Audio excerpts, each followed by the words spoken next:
In this video, I'm discussing what ALEISTER Crowley got right about the Daemon, and you might assume from that title and the way it's formatted that I somehow imagine myself as capable or able to judge ALEISTER Crowley's opinions on the esoteric, and that is not the case. This is just a catchy title for the algorithm, I guess, is one way to look at it.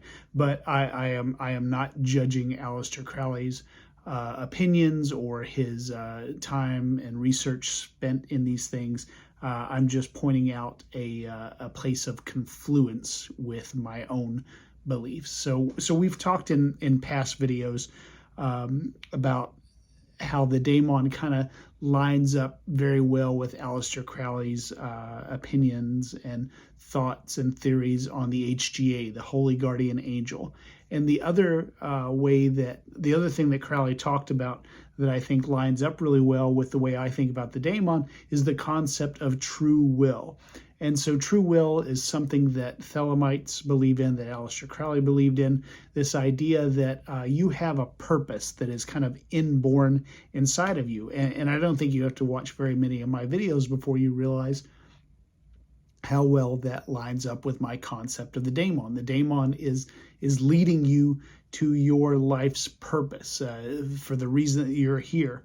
But Crowley, when he talked about true will, he didn't just imagine it as this overarching purpose or meaning for a person's life. He also saw it as kind of the step-by-step path that you take through life, so that your true will isn't just this thing that you're hoping to accomplish at the end of your life, but also it's the choices you make day to day. And I think that's a really important distinction. That, we can get really caught up in the, why am I here? What's the grand meaning and purpose behind it all? And I think those are important questions to ask, and they're a great pursuit to be on, but you can't focus on the grand purpose to the detriment of your day-by-day activities and your minor steps and minor choices. You can focus so much on what you're here to accomplish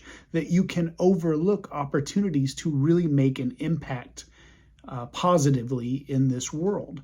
And something that kind of lines up with the idea of true will and the Daemon, the way I'm thinking about it, is something that I discovered years ago called process thought. It was a form of philosophy concocted by Albert North Whitehead, and so he was a theologian, and so it's sometimes called process thought or process theology. I'm not a process thinker, I'm not a process theologian, but I find some really valuable nuggets in the idea, and I first encountered it in a book called The God of Becoming.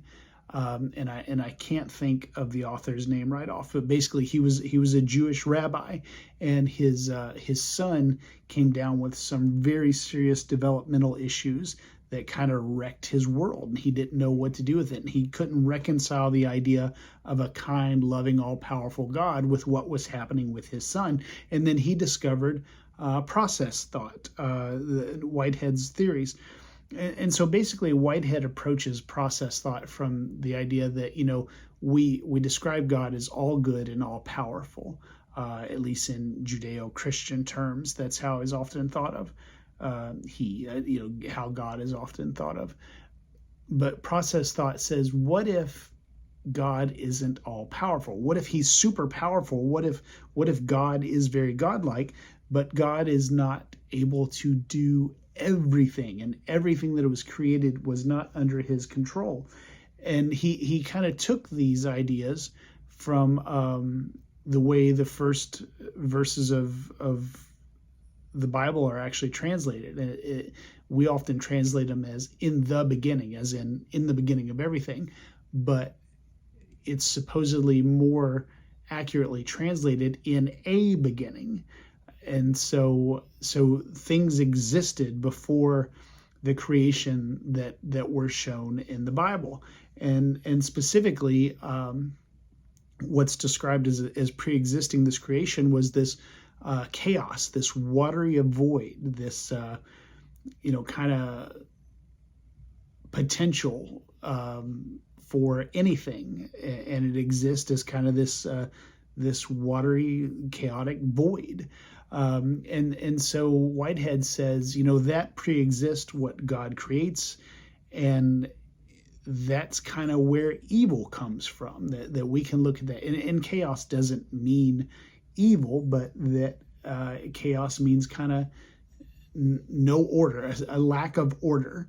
And so Whitehead says this lack of order pre-existed all this stuff, and God didn't really have any control over it. He couldn't wipe it all away and make it go away before he started creating what he created. He had to abide its existence. And so this lack of order pre-exists all of creation.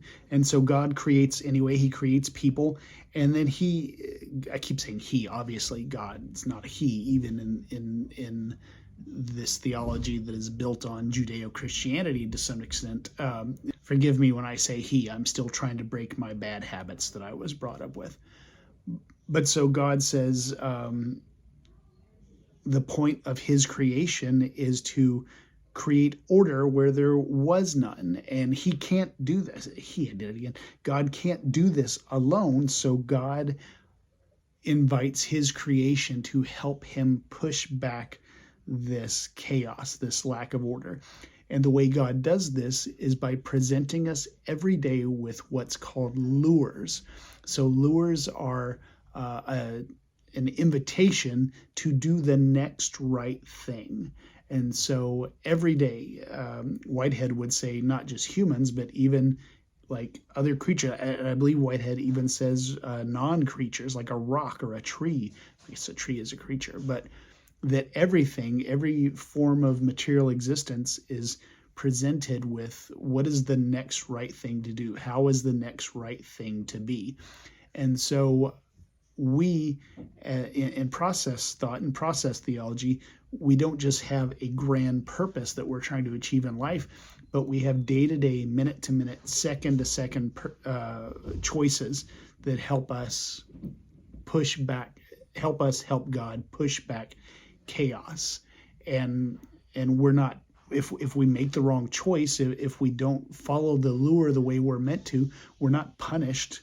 God doesn't get angry with us. He doesn't send us to hell for that. Instead, God just says, okay, well, here's the next chance. You didn't take that lure. Maybe you'll take this one.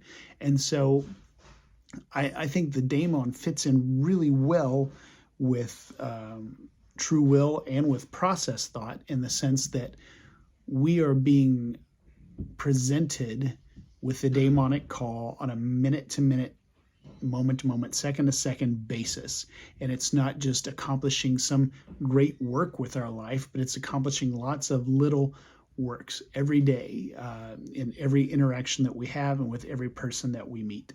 And so I really resonate with Crowley when he says true will is not just something you're working towards in the future, but it's your day-by-day steps on the path. And I really resonate with the idea of process thought, that we are constantly being presented with lures that lead us to do the next right thing. And so I think all of that lines up very well with my concept of the Daemon. Give me your thoughts. Have you heard of process thought and process theology? Have I completely butchered my description of it? Have I completely butchered my description of true will? I welcome everybody's comments on those things. I may not agree with them. You may disagree with me and say I got it wrong, and I'll just be like, well, whatever, who cares? But anyway, this is where my head's at today. This is what I'm thinking of. I'd love to hear your thoughts as well.